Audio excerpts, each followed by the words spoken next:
The ocean is full of crazy diverse sexual behavior, from seahorses where the male gets pregnant and gives birth instead of the female, to over 500 species of fish that change sex willingly as an adult. So sorry to burst your childhood bubble, but in real life, Marlin, Nemo's father, would likely have changed sex after the death of his mate. He would have become female, found another male, and would have carried on his life in that way. Now, fish have this crazy diverse sexual behavior because they themselves are way more diverse than we as mammals are. But we as mammals and further as humans are not only limited by our biological diversity, but we've further limited ourselves by these ideas and expectations that have developed throughout society.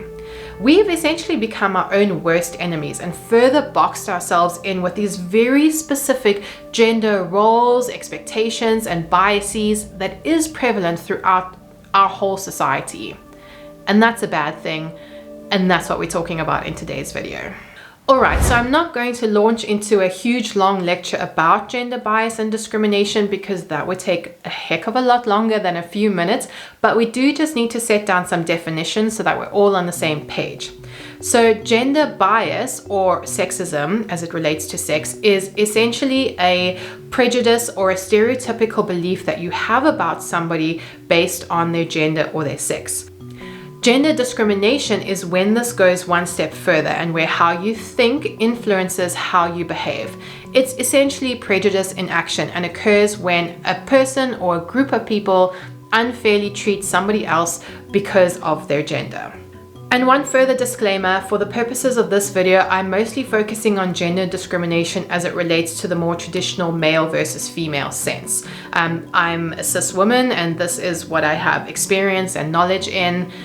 Unfortunately, I've actually never met somebody from the LGBTQ+ community in the marine science realm, which I think in itself says something, but I just don't feel comfortable speaking on a group of people that I have no knowledge or relevant experience in. Now, both gender bias and discrimination are unarguably present in every sphere of our society, including the workplace.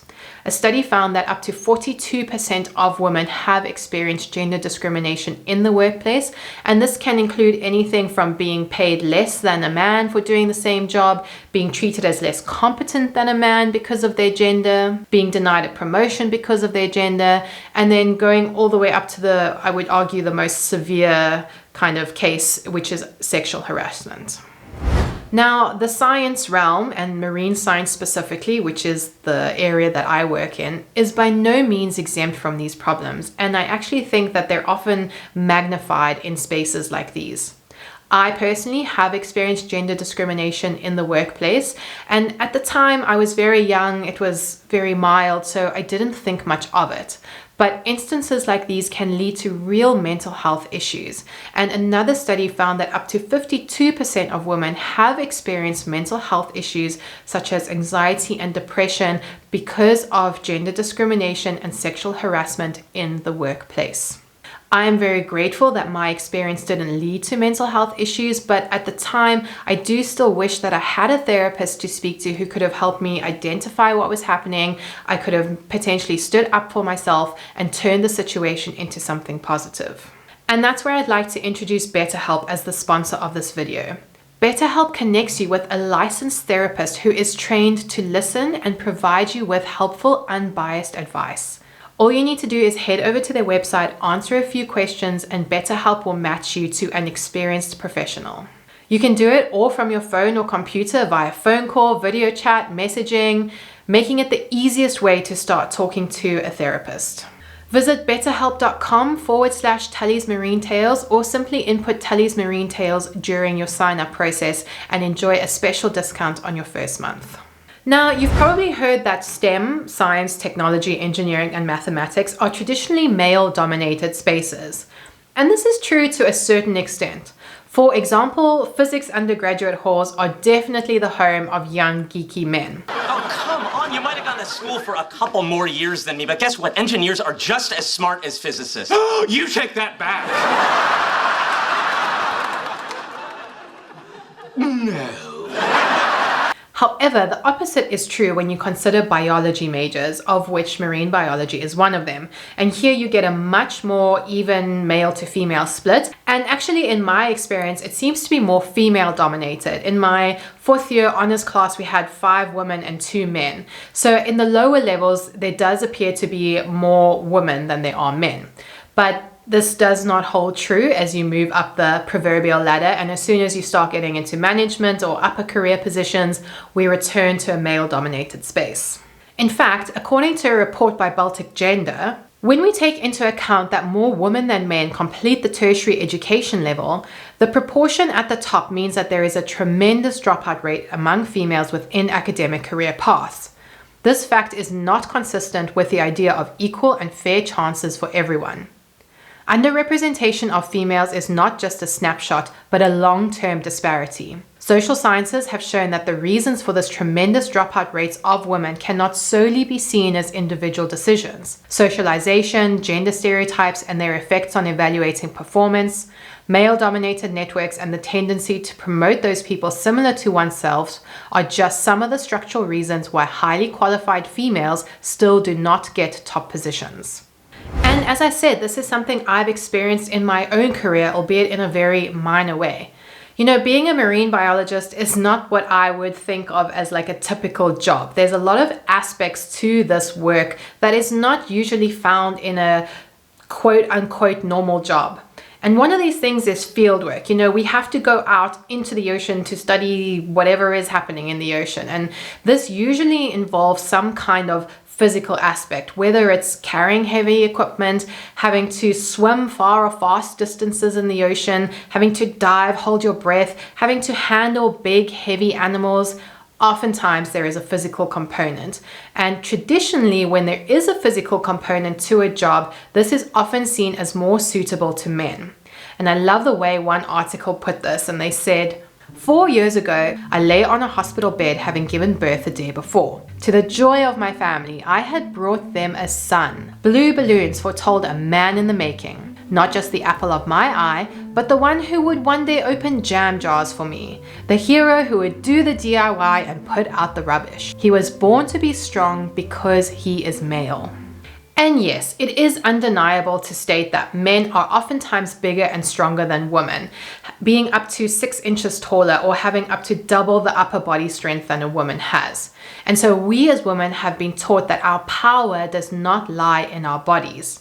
However, this article that I quoted carries on to state that the lives of most ordinary women outside the pages of magazines destroy this notion. Visiting India's cities, I see female construction workers lining the streets, hauling piles of bricks on their heads to building sites. In Kenya, I meet female security guards everywhere, patrolling offices and hotels. Out in rural areas, there are women doing hard physical labor, often hauling their children in slings.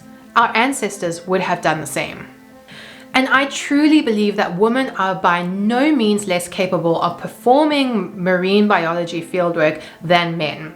And I have worked in some incredible female-only teams in the field who do this very physical, highly skilled kind of fieldwork, and it has been fantastic. But unfortunately, this kind of idea that men are better at doing physical things than women is still very prevalent in this field, and this is how I experienced my gender discrimination in my postgrad studies. Now, it was an opportunity that I am still incredibly grateful for to this day. You know, I was a young, inexperienced, naive student. I had the opportunity to travel to an international country and study a group of animals that I was passionate about. Stingrays. For those who have watched this channel long enough know that I am obsessed with stingrays.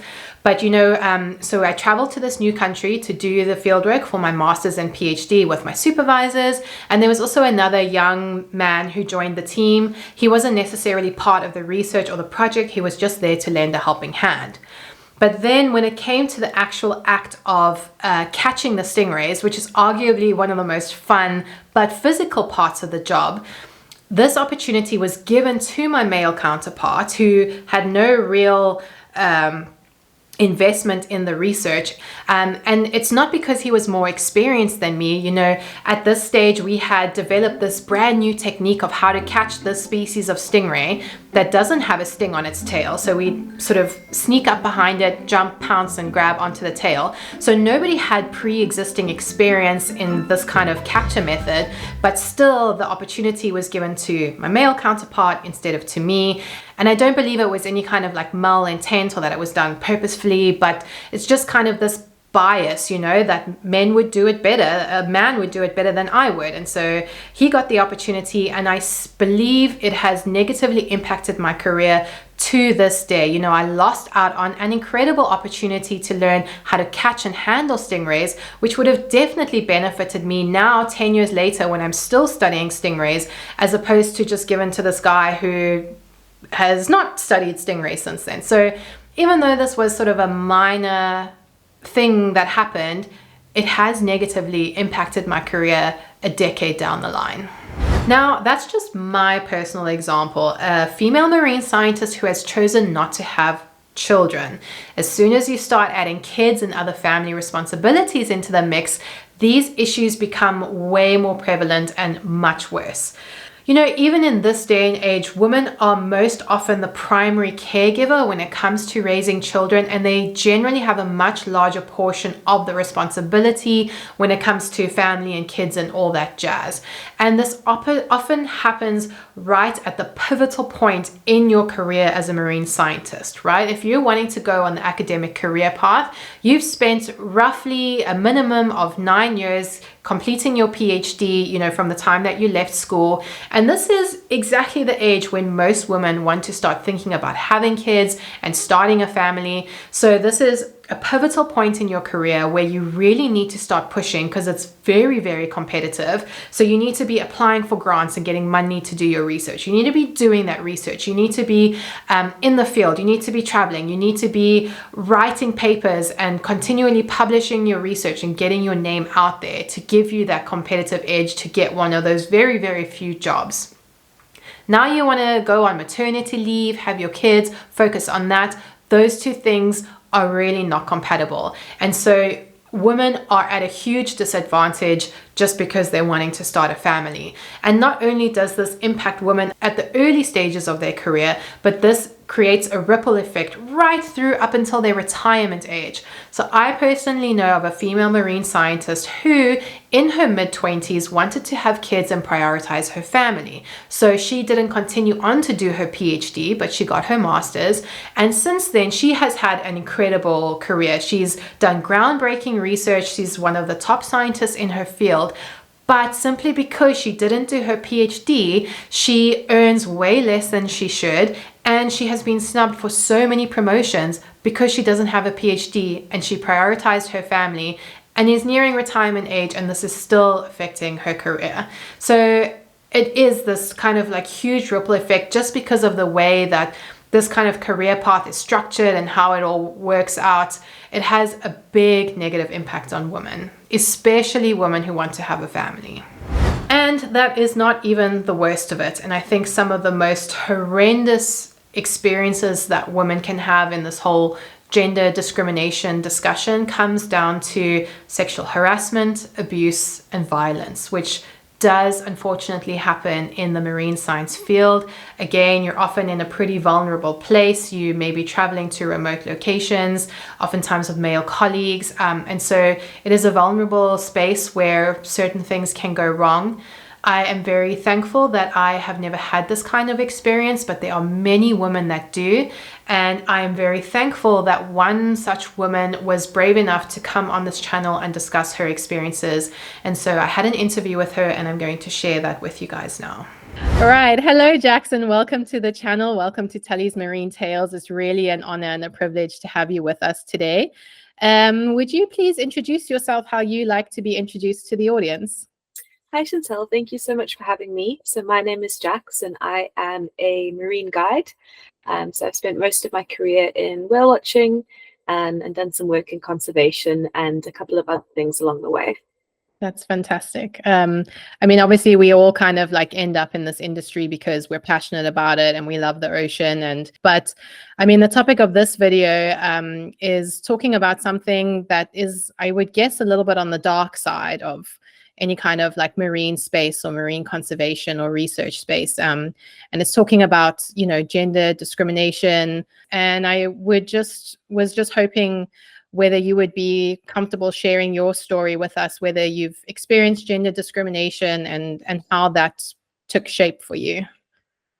I'd be happy to share. So, having started work at a very young age, I've experienced quite a lot in my career. So I first started in 2016, which was also sort of, just before the Me Too movement started, just before anybody was ever speaking about being harassed or any of these experiences. Yeah. And I worked in a small South African town that was quite conservative in some ways. And in this particular work environment that I was in, sort of, top down was quite misogynistic in nature. And so, the men were sort of in the hierarchy of things. They were at the top, they were in the management positions, they were driving or skippering the boats, which automatically makes you sort of in a very high position of power. And then going in at 18, I experienced quite a lot in terms of just, little comments that people make every time you bend over on a boat, every time you talk to a man, every time you do something. There's sort of these insidious little comments that get made about, you bending over, or you potentially seeing someone when you've just had a conversation with them, which sort of in isolation probably sounds like something that's not a big deal, but it did for me really slowly chip away at who I was and what I thought of myself, because I started to perceive myself as a person I wasn't, based on constant sort of little comments about my body, about me seeing men, and yeah, I think I learned a lot about why people did that as I got older. But at the time, I did feel quite dehumanized and objectified. And I wasn't the only person. They would do the same thing to volunteers and to other female staff. And I will also say that there were some women in the business that I would speak to, and I think, it's changed over generations, but I think that women have been taught to absorb a lot of this behavior and to normalize it, and to believe that you have to go through these experiences and that it's normal, and it's, I wouldn't say okay, but that's just the way life is. And so at the time that I was experiencing harassment, nobody ever said this isn't okay. I will add that one of the people was a previous partner of mine, so I dated someone that I worked with, and it ended, and then that was when things became particularly bad for me, and I eventually left the business because of him and one of the skippers. And I guess it's tricky also to make that decision to leave, because this is a job that we're passionate about and we love, and we know that if we leave, there's limited jobs available and there's limited job security. So I guess you try and fight it out, and you try and stay, even though it might be like a fairly toxic environment. Yeah, leaving was the greatest heartbreak of my life. It still is, because I love the company and I love the work, and there are a lot of amazing, incredible people that I loved working with. But ultimately, if I could go back, I think for my own health, I would have left a lot sooner, because I think, we're taught that to be strong, you need to persevere. But ultimately, I think that, when you are being abused, and that is the right word to use, you should leave. And, at the time I was seeing a psychologist, and she said, how can you let 2 or 3 people or 4 people or 7 people in a bigger company ruin your day? And later on, I was seeing a different mental health professional, and he said to me, I would never advocate for anyone to stay in a place where they are being abused, which was quite a big sort of mind shift for me to realize that, you can't necessarily positive think yourself out of these things. You have to acknowledge that things are hard and things are unhealthy, and then make the best decision for yourself. Do you think getting out is the only option, or do you think like in a scenario where there is the ability to sort of take it higher up to sort of management or company owners, or do you think it's in some situations worth staying and sort of fighting and trying to get your point heard, or what is your opinion around that? In my lived experience with companies, and also in my speaking to a lot of women who've been in similar situations, I've personally never seen a harassment case be handled by a company in a way that supports the woman and holds the men accountable. So personally, my recommendation is to leave. Yeah. Because I think that the process of reporting is extremely dehumanizing. And then the process of not being supported is often where trauma really comes in. Do you have any advice to young women who are sort of like entering this space and are thinking about it? What is your advice that you would have for somebody like that? I would say if you know that someone's been harassed at a company before, it's a good idea to perhaps take heed. This is such a difficult conversation because, people talk a lot about reputations being ruined by rumors. But certainly, if I, a lot of perpetrators are notorious within industries, especially ours, which is quite small. So if you hear something about someone, you don't necessarily have to treat them differently or treat them badly. But I certainly choose to keep my distance from people where I've heard, multiple stories about them potentially harassing women. Yeah. Make sure that you've always got a way out. So that's sort of a key thing for me is make sure that be it in remote field work, where you take a satellite phone, or you make sure that whoever you're going with you really trust. So if you are being harassed, I'd say one of the first things to do is sing like a canary. I think it's very easy to sort of doubt that it's happening. I think it's very easy to think, oh, maybe they didn't mean it like that, or maybe they touched me by mistake. But if you are in a situation where you are being harassed, you should tell someone. You should tell your colleagues, your immediate colleagues, the people that you trust, so that you're not alone in it, so that people can look out for you. And I think the advice also is to believe others when somebody says that someone's made them feel uncomfortable, especially repeatedly. We can all make a mistake. I could give you a hug, not realizing that you perhaps don't want to be touched. We can all say something that we think is a joke and doesn't come across that way. Yeah. And I think that, when I've had those situations later in life, I've been able to say to people, listen, actually, for me, that's not funny. And I think often how people respond to you putting in those healthy boundaries is a great indicator of whether that was harassment or if somebody said the wrong thing. But generally, if you are being harassed, certainly my experience is that you're going to be too scared to tell someone that wasn't okay. Yeah. In which case you should tell someone else, and we should believe each other. If somebody says to you someone's making them uncomfortable, even if you like that person, even if that person means something to you, I think, they are still accountable for having made somebody else feel uncomfortable. Yeah. Well, thank you very much. Thank you for being brave enough to share your story with us today. And I really hope that what you've said resonates with somebody out there. Thank you very, very much for chatting with us about your experience. It's a pleasure. Thank you so much for having me. Okay, thank you guys for sticking with me through to the end. I know this is not a nice or a pleasant topic of conversation, but we really hope that in sharing our stories, we can reach out to anybody out there who might be feeling the same way, feeling isolated, alone.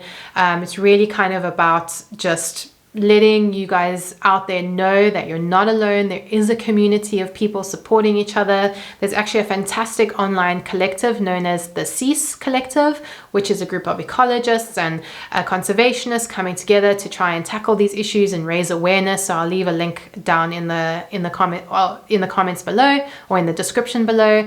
And yeah, you know, I will be honest, and I will say that this is the first time I have ever shared my story about gender discrimination. So it's scary, right? There's this element of shame. You don't know if people are going to believe you or think that you're silly, or if you're going to offend anybody.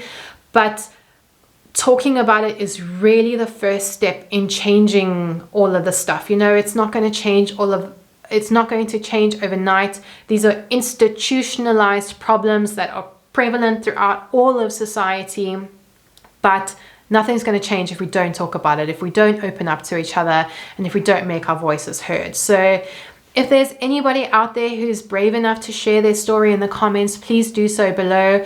Otherwise, just know that we're all there trying to support each other and trying to help each other. And please, guys, if you do need some online therapy, check out the link through BetterHelp, because I really believe it will help you. And again, just thank you so much for listening. Thank you for all your support, and I'll see you guys in the next video.